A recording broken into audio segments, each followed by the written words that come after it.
let's start today with the second lecture of Is Matter Around Us Pure, that is a chapter of class 9. In the previous lecture, we had discussed about the classification of matter into pure, impure substances. Then we read about the true solution, the properties of true solution, how to find out the concentration of true solution with various methods. We have solved one example also. Now, let's move towards the next type of solution, that is suspension.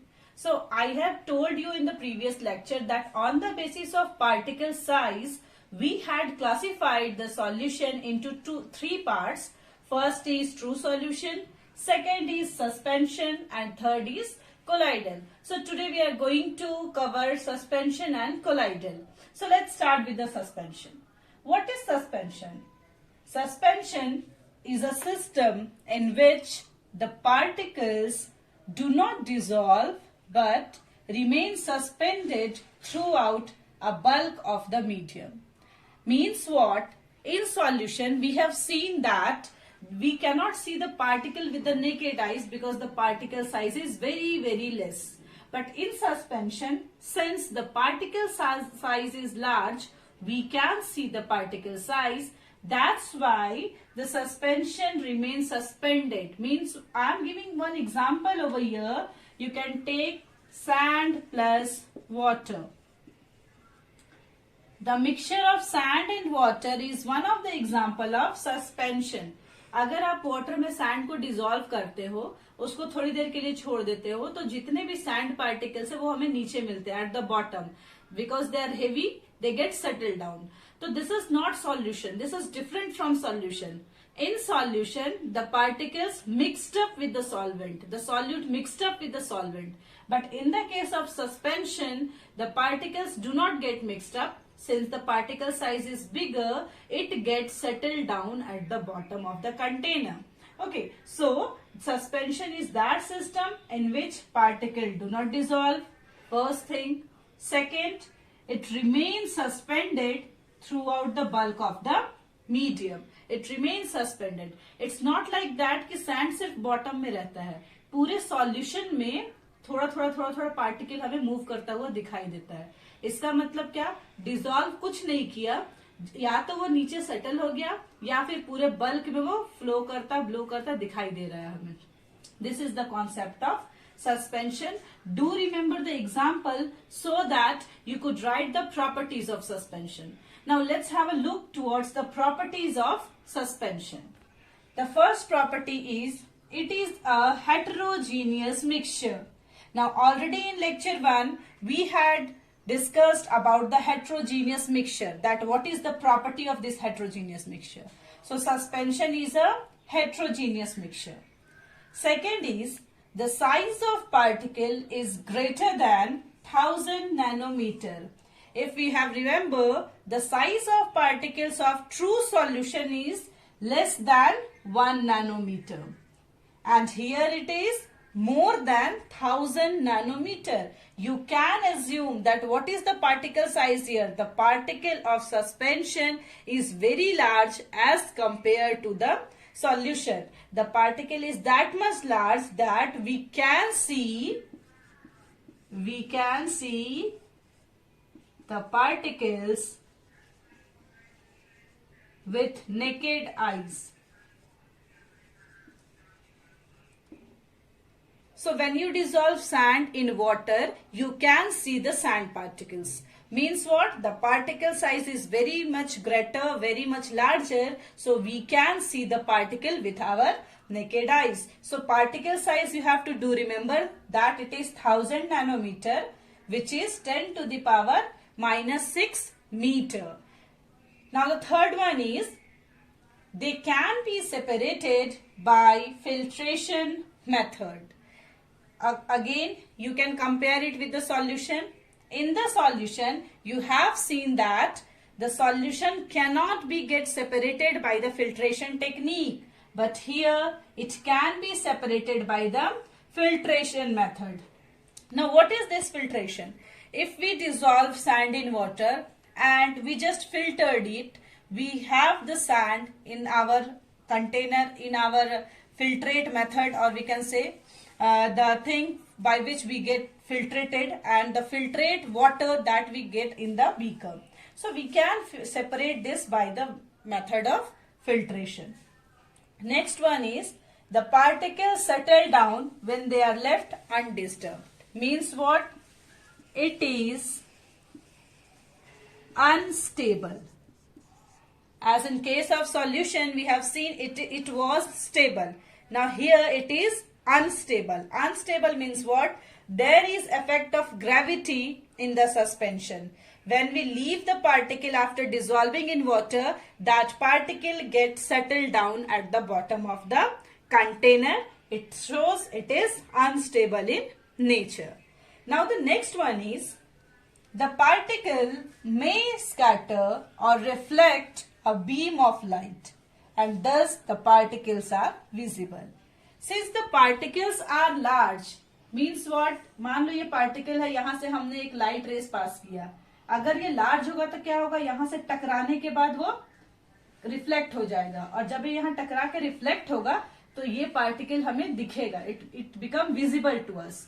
So this is the property of suspension. It may scatter or it may not scatter, right?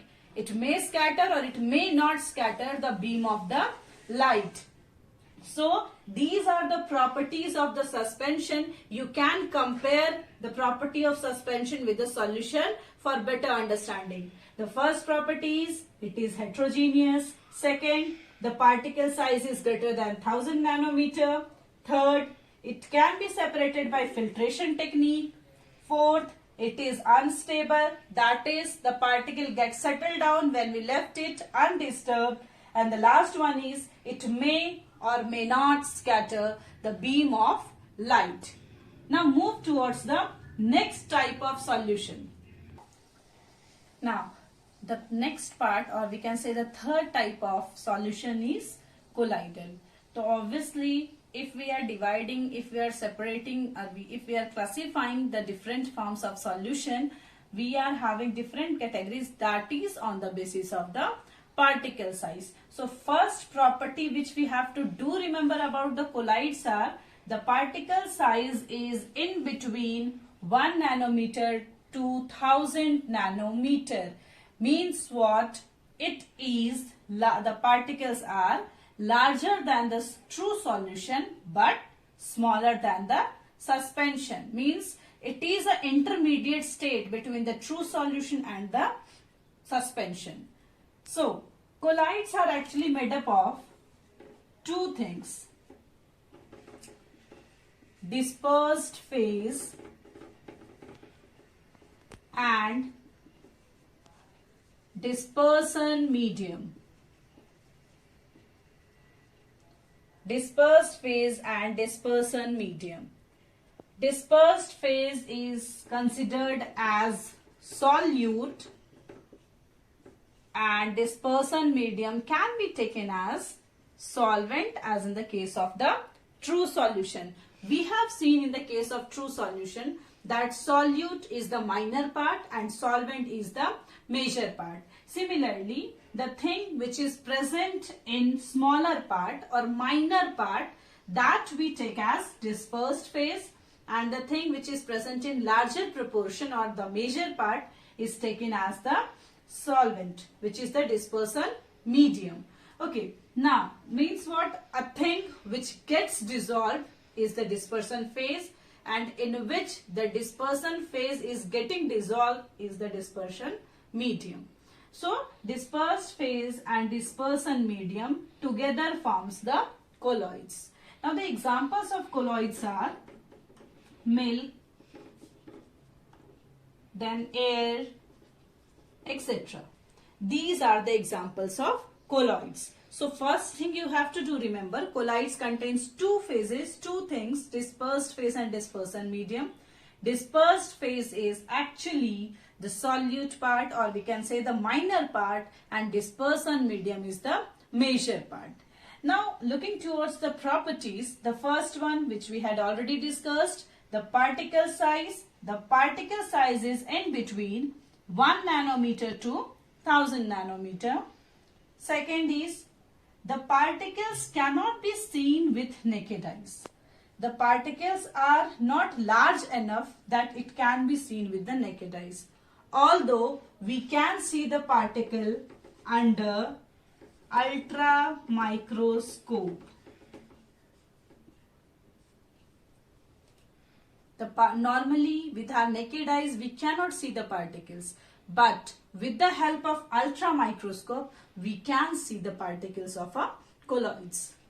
The third is, it is very important, it is heterogeneous but appears to be homogeneous. It is actually heterogeneous, but when we see that, as for example, if we take air, we know there are different components of air.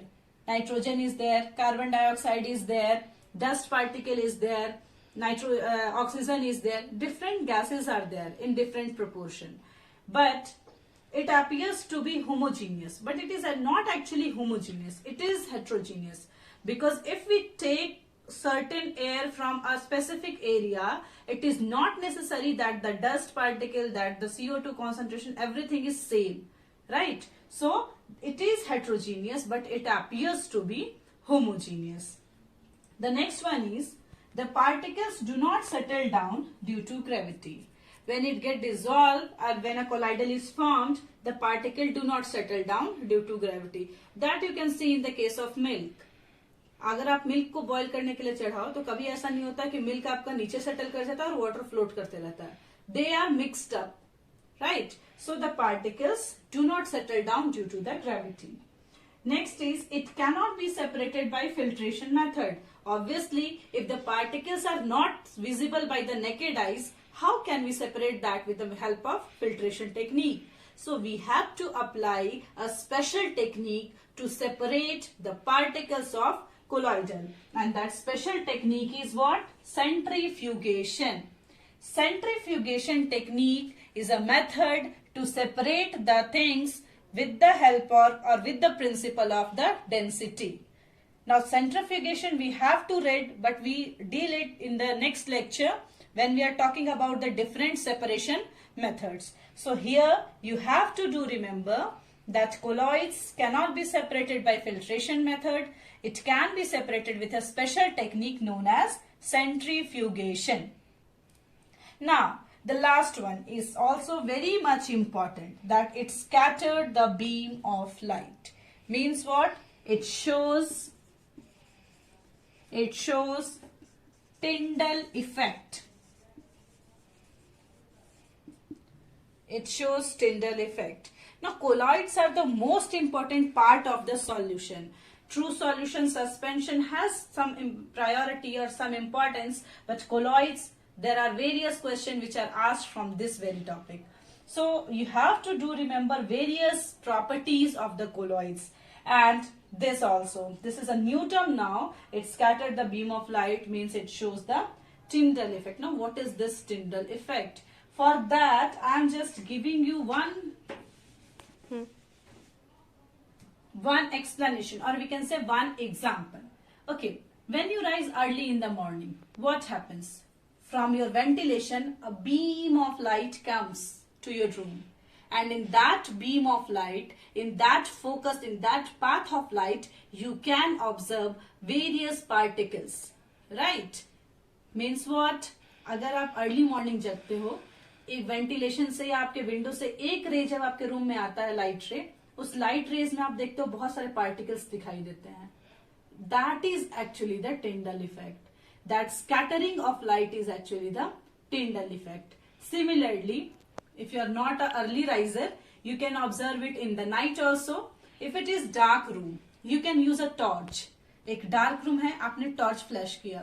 Torch का generally flash जब हम करते हैं तो कैसा flash होता है? Like this. इस टाइप का जो प्रोजेक्शन होता है, एयर में जब वो जाता है तो उस लाइट में भी हमको बहुत सारे पार्टिकल्स दिखाई देते हैं. That is actually due to the Tyndall effect. Okay, now observe here. If we are having a torch, or we can say any light source, you write light source, and here you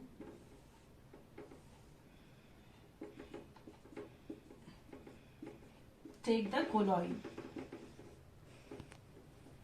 This is a container filled with any colloids.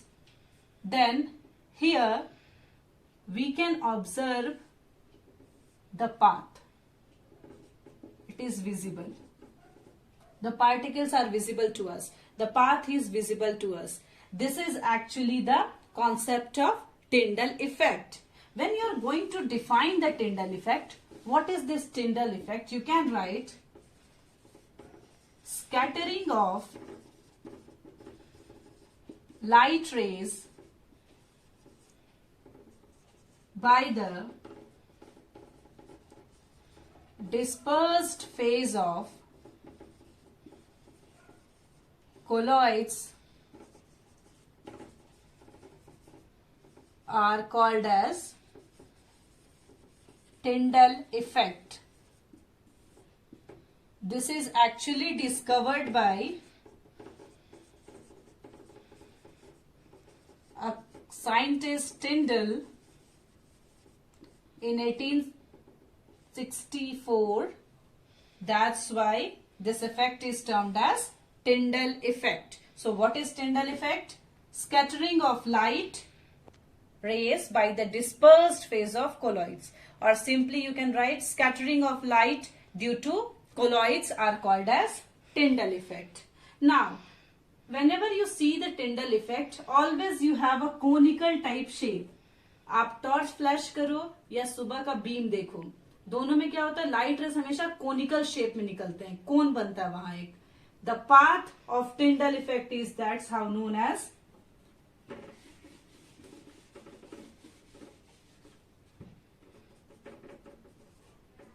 the path of Tyndall effect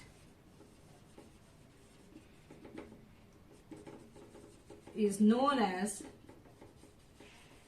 Tyndall cone, because the shape is conical.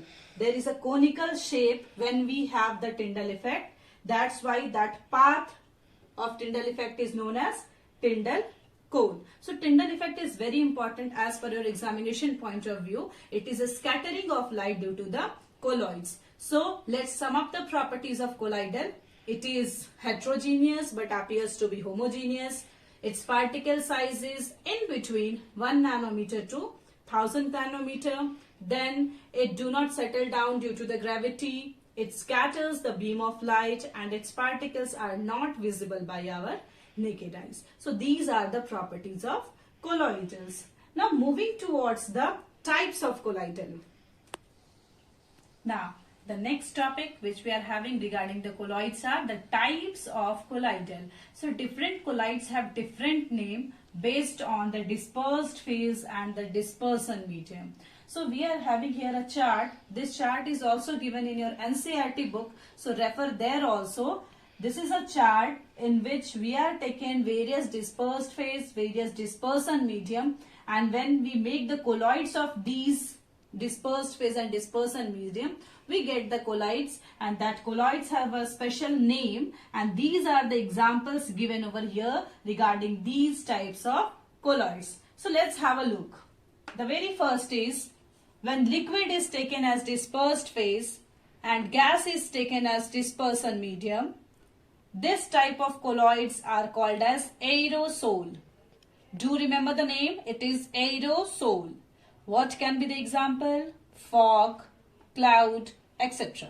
There are many more examples. I have just taken one or two of every cases or every categories, and those are very familiar to you so that you could understand it, that what is these sols. Next is solid taken as dispersed phase, gas taken as dispersion medium. This is also called as aerosol, and the example is smoke. Now the third one is, if we take gas as dispersed phase, that is the minor part, liquid as dispersion medium, that is the major part, we have foam. The example is shaving cream. Next is when liquid is dispersed phase and liquid is dispersion medium, then it is called as emulsion, and this is very important, so you have to mark it. in various times in your exam, this has asked as a question, what are emulsions? Give example. So you have to write emulsions are those colloids in which dispersed phase and dispersion medium both are liquid. Or you can write those colloids in which liquids are dissolved in liquid or mixed in liquid are called as emulsion. Or in simple language we can say liquid colloids are called as emulsion. So it is very important learn the definition of emulsion with example. When liquid get dissolved in liquid, it is called as emulsion, and the example is milk. Next is solid as dispersed phase and liquid as dispersion medium. So this is called as sol, and the example is mud. Next is when liquid is taken as dispersed phase, solid is taken as dispersion medium. This type of colloid is called as gel, and the example is cheese, butter, etc. Next one is when gas is taken in the minor proportion, solid is taken in the major proportion, they form a colloid known as foam, and its example is sponge. And the last one is when solid and solid both is taken as dispersed phase and dispersion medium, then those type of colloids are called as solid sol, and the example is colored gemstones. So these are the different types of colloids based on the dispersed phase and the dispersion medium. I had chosen very common example for your better understanding, but there are many more examples of the colloids. This, as earlier I told, this is given in your NCERT book also. So this is very important as per your examination. So today we just covered the suspension, the properties of suspension, colloids, the types of colloids, the property of colloids, and the very important one of the property of colloids, that is the Tyndall effect. So in the next lecture, we'll continue our class or our lecture from the comparative study of solution, colloids or suspension. Then we move further. Thank you.